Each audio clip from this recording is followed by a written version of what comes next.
I have a first story.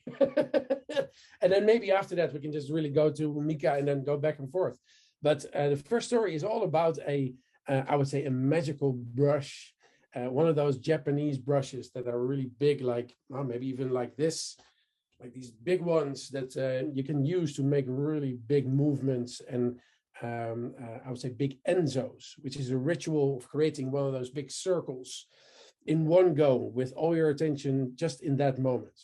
And I was obsessed with that for a very, very long time, still obsessed with it. And I've read up in it and I did all kinds of things with it. And then in 2018, I went to Japan with the family. And then on one beautiful sunny day, the whole family, except me, was dressed up in kimonos and special shoes. And they were walking around the streets like this. And I was carrying all their shit. And I was kind of done with it after like 3-4 hours of doing that. And then when they were done, they said, well, Daddy, what do you want to do? It's like, I want to go to a brush shop because I want to get one of those really big brushes. And they said, yeah, let's go. So I went where we went. And we were walking for like, I think 15 minutes and we were already near one. And it turned out to be the best one ever because it's the original starting shop where anything that you would be in a movie saying where things originated, it was a shop like that. Just really small and you get into it. And it was nothing more. It was, I think it was like a 10 square meter store. You had to just go in and sit on your knees. And then there's all brushes and everything inside. And I brought a whole lot of baggage with me going into that store of being able to draw, having a whole lot of thinking about it, and doing also all kinds of projects on how to get the right things on paper and do all kinds of things that matter to me and maybe also to other people. And then I get into this shop. And the shop is, the first thing I see is a picture of David Bowie, of the father of that lady is talking with David Bowie. I think maybe somewhere in the beginning of the 90s, maybe even the 80s still. An absolute beginners kind of type thing. And then I was looking at that and it was just truly amazing. I was like, oh, this is amazing. David Bowie was in the shop. And I was the only one there, but she couldn't talk a single word of English. It's just Japanese. It's like, brush, brush. She could say brush. That was just about it.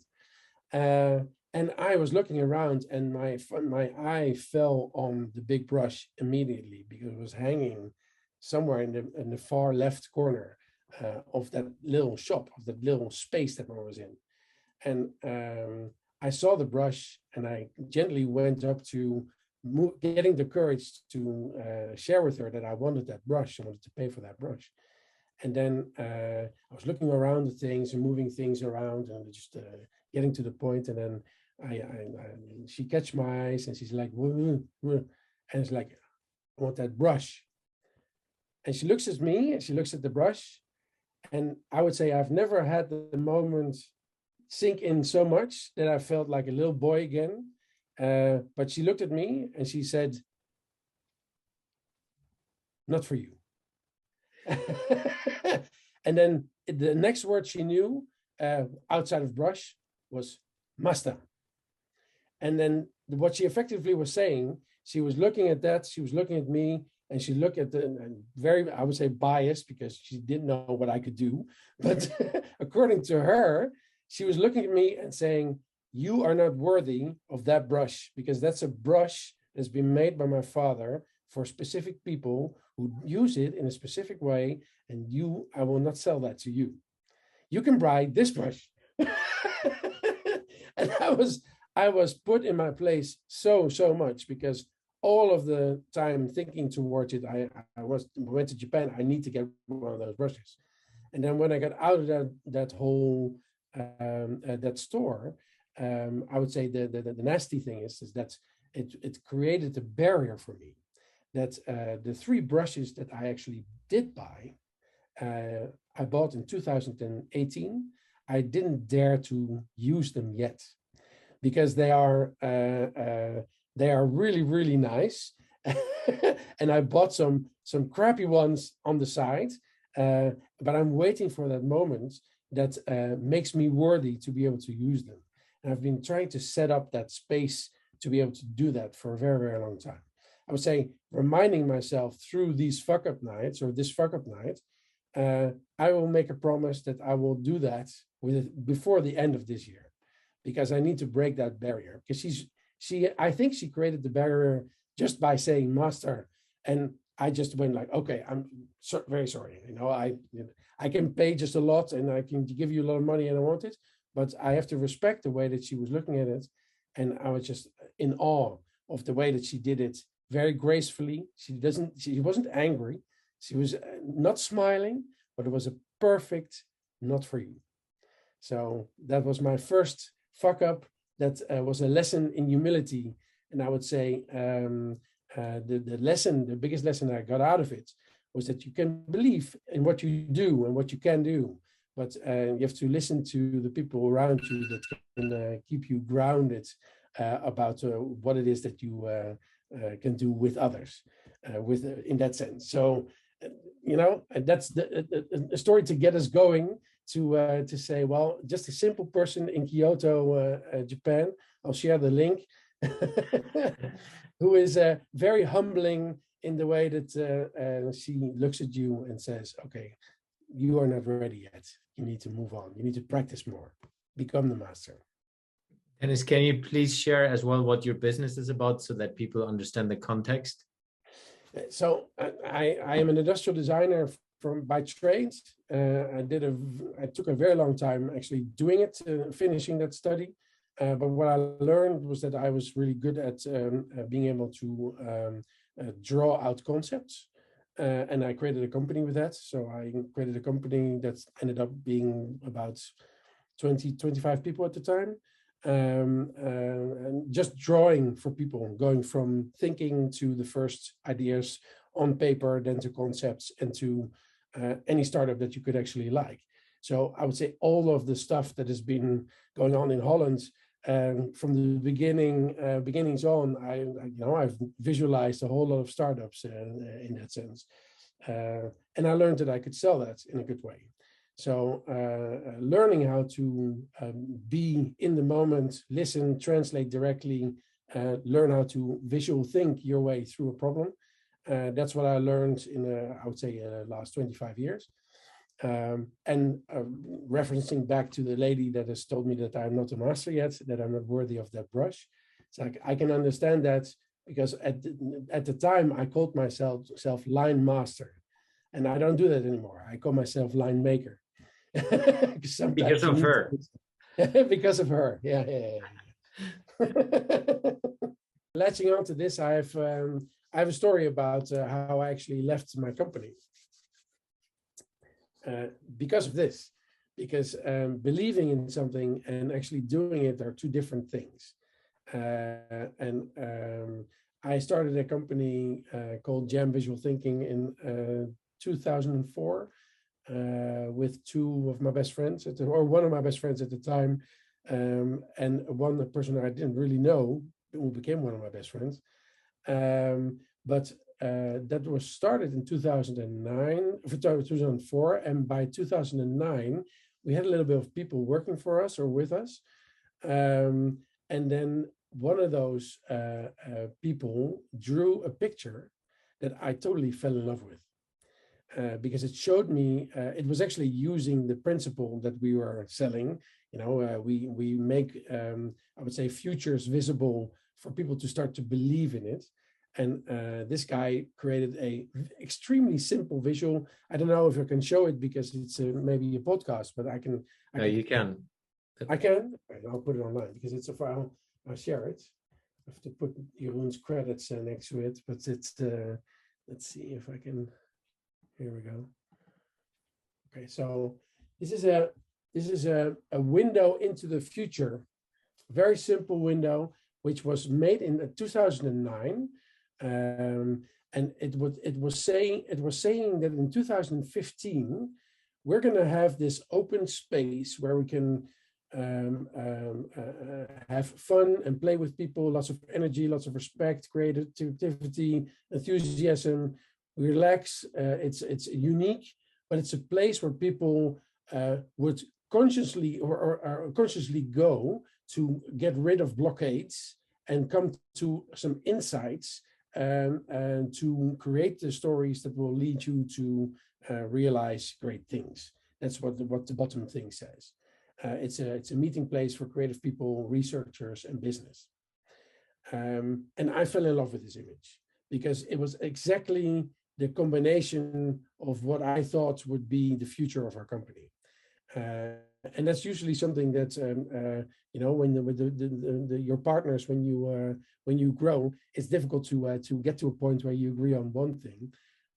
But I recognized in this at least what I liked, and I fell in love with it. And when I was actually what I actually did was I went into, I wouldn't say a rabbit hole, but I started to actually do things to move towards that goal. And one of the things that when you are able to draw and when you're able to make something look interesting enough to start to believe in, which is maybe not very German, but it is when it looks good, when it looks logical and it looks achievable, then for a lot of people it becomes something they would want to start to work on. And this is, I would say, what our whole company was about, creating those images. But now this image was created for what it could look like for us in 6 years. And I started to work on that. And I started to work on that in a way that I was obsessed with creating spaces or creating places where people could work together and visualize ideas, going from something abstract to something concrete, maybe steps, could be strategies, could be visions, could be anything. But trying to get that out of their heads and get it onto a wall, get it onto a piece of paper, iterate a couple of times, and then we would have the information to be able to share that story with other people, making them part of that story. And this is where I would say the end of our service. This is the end of our service because we deliver the visual and we didn't deliver the way to put it into the company. Later on, I would say the stuff that I'm doing with Jens, you learn that it's not all about creating the visual. It's just, it's all about creating. You can create a space for people to believe in, but then it starts with the culture and it starts with the people getting into a point that they start to get real and start to make steps and start to prototype and iterate and move towards a space like that. And effectively what I did, I believed in that vision so much. I had it on my wall constantly. And if you've ever seen The Secret, slowly it started to manifest itself. So we started to go to a different place with our company. We went to a bigger space, which looked like that a little bit more. It was very much filled with glass and it was all stuff we could do anything with and stuff like that. And slowly we started to move towards a space where you can do that better and better and better. But the strange thing is that yesterday, which is almost 15 years later now, I was talking to somebody who's coming by to be coached a little bit, and she coaches me a little bit in return, and the same. It's a good relationship in that sense. But I started to realize that I was explaining that space to her, that it was actually the space that I would like to be in. And here we come to the fuck up, because I latched onto that vision so hard for everyone, trying to create it for everyone, instead of realizing that it was just for me. And over the years, and then now we're talking from 2004, we started, 2009, it was this image. In 2014, I left the company because of, I would say, differences in vision. I'm an innovator. I need to constantly create and innovate and go forward. And at the time, they were consolidating and creating a tighter company and focusing more on the internal stuff. And that led to me exiting the company. Luckily, I would say, as opposed to a lot of other people I know, we were able to be doing this in a good way. We had a lot of coaching sessions, cost a lot of money to be able to at least part ways in a civil way and not in a nasty way. Very lucky in that sense. But I would say after that, and this is where it gets into what Mika just said, I just started to go down the path that I was already on anyway, because I believed in it so much. That this was the stuff that I needed to do. The first 2 years after I sold the company, I doubted myself and needed to go internally and see if it was my fault. But it wasn't. It was because I was on my road for a very long time. I actually did a thesis on it, literally saying what I was going to do, even a long time before that. But I was just reminded of the fact that was a very clear path to me. And I would say, like Mika said, if you believe enough in what you do and you have the visual, which keeps it top of mind constantly when it's in your line of sight, it can be a very good thing. It can also be a very crippling thing. So it could be something that you be very careful of, that you every now and again see if it's still the thing that you are going towards.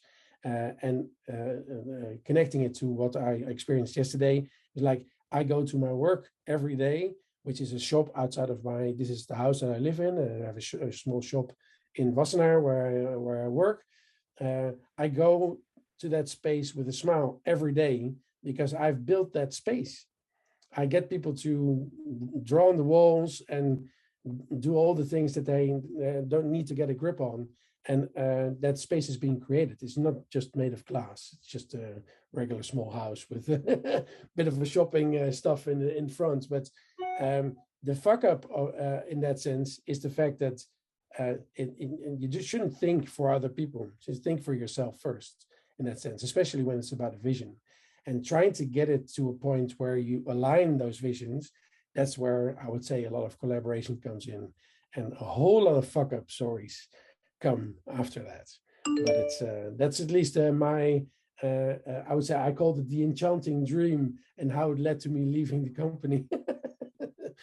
And it's I would say if you draw out something that you believe in, just keep believing in it. You'll attract the right people. It's the law of attraction. It's true. I've seen it happen a whole lot of times, and it's matched with steps, making steps with people. I have a story about a lion, which is maybe it's a risk and reward story, because it's like I said, Mika, to you on the LinkedIn, it's something very analog, but it is showing, I would say, that some effort is something that is maybe best kept to yourself and not put into the weighing of a big project. And in that sense, I can share one visual again, just really quickly to give some context. I need to enable you. Here you go. Just really quickly. So this is a really big sculpture I made in 2000. So a really big lion. It's like 13 meters high. This is the top is 13 meters. And because this looks, I would say, in my opinion, this looks good because of this little hole here. And I would say in sand sculpting, this is a term called the cut through. And it's the cut through is something that whenever you're on the beach and you try to make one of those holes that connects the hands, and you start to make everything until it falls down. It's a very interesting thing to be able to do, because what it does when you make a big sculpture is that it sets things apart. It makes the I would say the sand not look like sand, because people don't believe that something like that could stand, that there's a big hole in between a mountain. that idea, the idea of that being so important that people see that, is something that is my personal opinion. So you have to imagine that this is a part of a really big sculpture. This was like the artist impression I did for that. About 300,000 people visited this in the 2000s. And when we were creating this, I had a discussion with the owner, the event owner, about creating this hall. And that discussion took me about 2 or 3 days to convince him to be able to do that. I said to him, this is going to set everything apart. This is going to take sense opening to the next level. This is going to be this is going to be that. What I would say, I was in a very fortunate position because I was standing on the top of a mountain. It was the biggest sculpture, creating the biggest impact. It was seen for miles around. You could really, really see that whole thing work from all sides. And because I thought at the time it was so important to set it apart, my idea was to go through the mountain and do something that nobody had done before. Took me, and at the time, not my partner in my business yet, but he became my partner in my business because of this venture. It took us about, I would say, 2-3 hours away from the regular scheduled work, which was a lot of hard work, to be able to create that cut through. And when we went through and created a hole, we're so happy because we're like, oh, and it's looking great, it's looking great. Then you zoom out, you go down, and you didn't see anything. Because we were standing on like 30 meters high, creating something that nobody could see. And we were like totally glad that this was, it's really, really good. And then we were down on the ground, and we were looking at it, oh shit, we cannot see it. And we needed to take away a whole lot of the sides in order to be able to see it, and to make the lion really stand out. This was a really stressful time because at the time I'd convinced them that this was going to set everything apart, and I needed to prove that this was going to do that.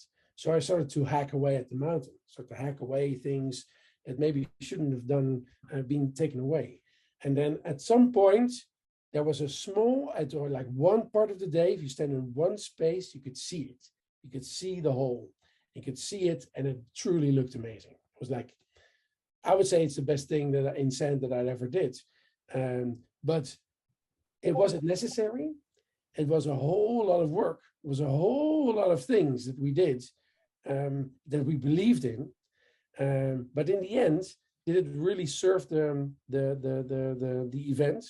And then right at the time, I think it was a little bit like 30, what was it? This is in 2000, 30 something, 32 or something. And I dare to do anything. If I look at it right now, it's like, you're stupid if you do that, because you're endangering the whole project. These are 300,000 people came to check it out.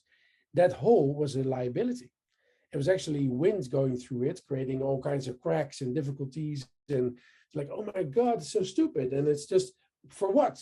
For my own idea that this was going to be the best thing that's going to be done. I'm very lucky, I would say, that it didn't collapse. If you would have stood there and really see and feel what it was about, you would have felt it could not collapse.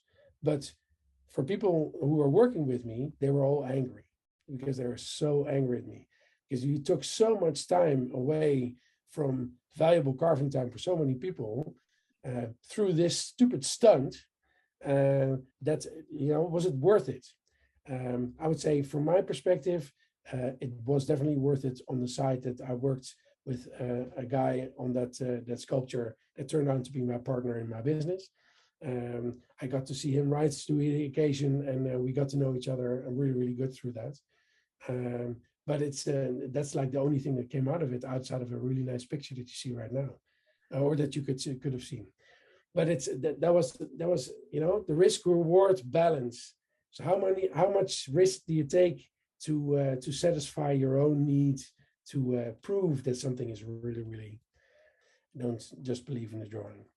Or hire someone to make it visualize for you. Because as an engineer, I suck at drawing and I fail to visualize anything that in my head. So it would be a good option to visualize by using somebody else who's experienced. So very, very good point. But in this case, you talked about resilience, Dennis, in a way. In my mind, what your story reminded me always the resilience. And this is a question to you, both of you guys, first to Dennis and then to Mika. How do you keep being resilient?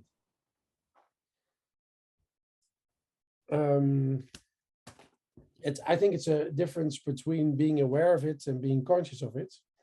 Because if you are aware of being that you have to be, or conscious of that you have to be resilient, it's too difficult.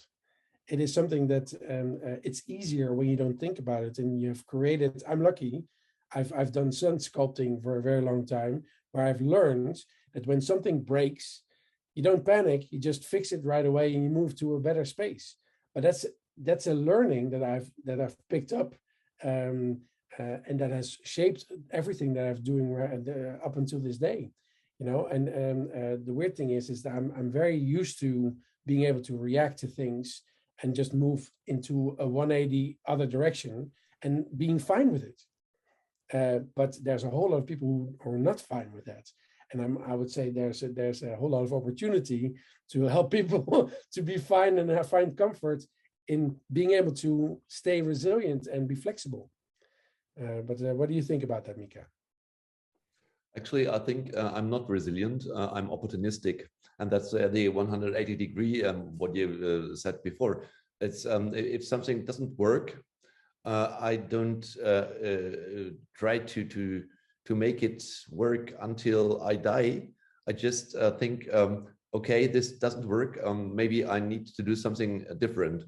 And that was actually where our company developed turrets too, was not programming our own ideas, but starting to program for others, because programming we could very well.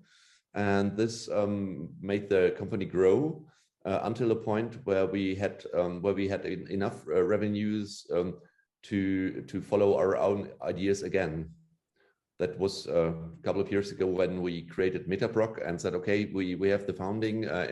We don't need to convince someone else to give us money. We just have enough to follow our own idea again.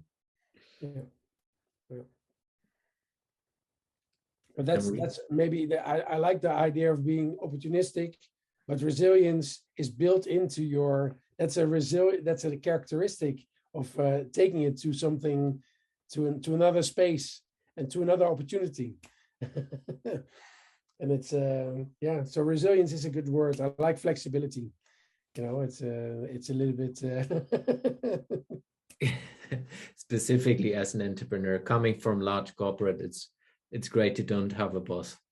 Not have a boss, I can tell you. So there was a question or a comment from Gregor as well. Yeah. What is with the good don't fall in love with your own idea advice? I guess that was towards Dennis. Don't fall. So if you, there is some truth about saying, if you fall in love, there's a reaction in your body saying, I love this. There needs to be something that I put into this. But I would say I'm a very stubborn person.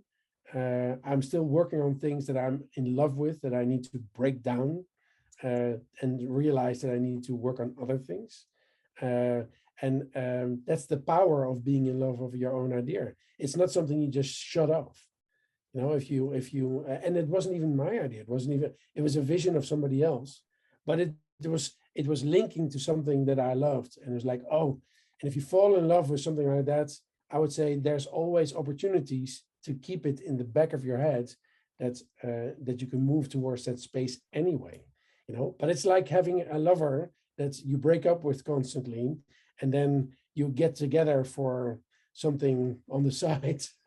Not that I do that a lot, but it's like it's coming back and it's coming into a point that you're saying, oh, but I still love this. and let's see what I can do with it now. Like Mika said, with you have your on your own terms, you have your own funding, you believe in your own thing, and then let's see what we can do now.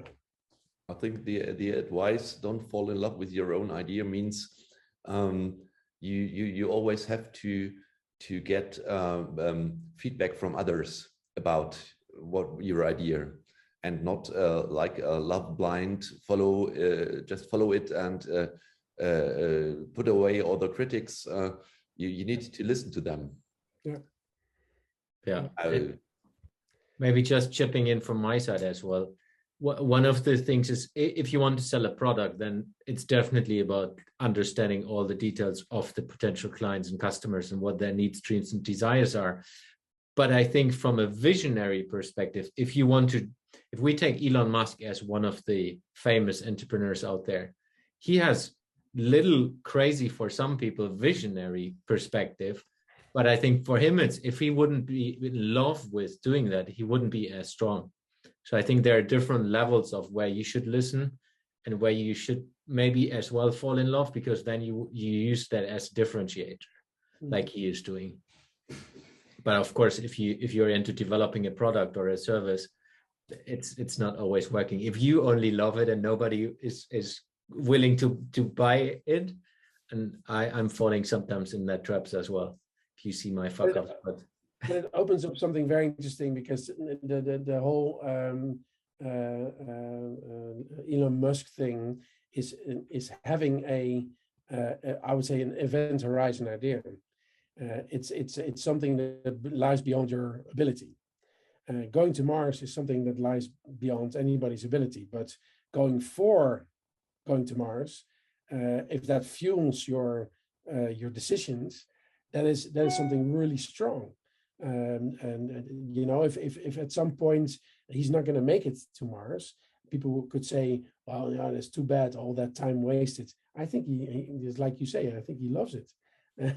He loves, and he found something that he could literally say, I want to make that happen in my lifetime, and I want to be there. I want to colonize that planet. It's going to be a big Tesla sign on the side of the Mars. but having I would say the guts to think that far ahead, and then decide to do everything that you do every day in alignment with that goal, that is, I would say, truly visionary. Yeah. But I think there is a trade-off between listening to others and going for your idea. And that's a difficult balance to keep, because in Mika's example, if he hadn't listened to the bank in 1996 and went for the $100,000, then he wouldn't be here right now, because he will be in his Bentley driving, I don't know, somewhere else. So there is a very difficult balance in between when to listen, when not, and go for your own idea. And I think it's so difficult to, of course, retrospectively, it's easy to judge, but in the moment, it's so difficult to judge.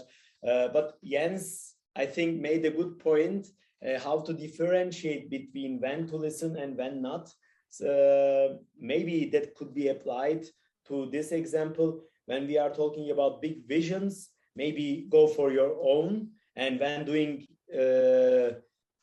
very, very actionable next steps, then maybe get the feedback of other people, so that you can always adjust your iteration. But going for these crazy ideas, I think you should probably not listen to other people, like in Mika's example. But thank you, the bank. Mika is here today speaking with us. maybe next time he could finance us in the other world. Yeah. But let's open the mic. Any one of you who is still watching this live, interested in joining us and sharing your fuck up story? Then just raise your hand, and I can pick you up and drag you into the room. Anyone up? We still have 10 minutes. Let's take Dennis' last story and people who are interested. So if any one of you who is in wants to share a fuck up, just raise your hand. We will drag you in later. Dennis. I just want to drop in two more words, which is match opportunity, which is something that I think is really important into, I would say, linking into the whole resilience and having people connect over time to get all their ideas aligned and work on something together. There's a really nice opportunity to see if people have big ideas, how to match those up with other people so that you can work together better. But that's a good opportunity, and that's a whole rabbit hole that you can dive into, match opportunity.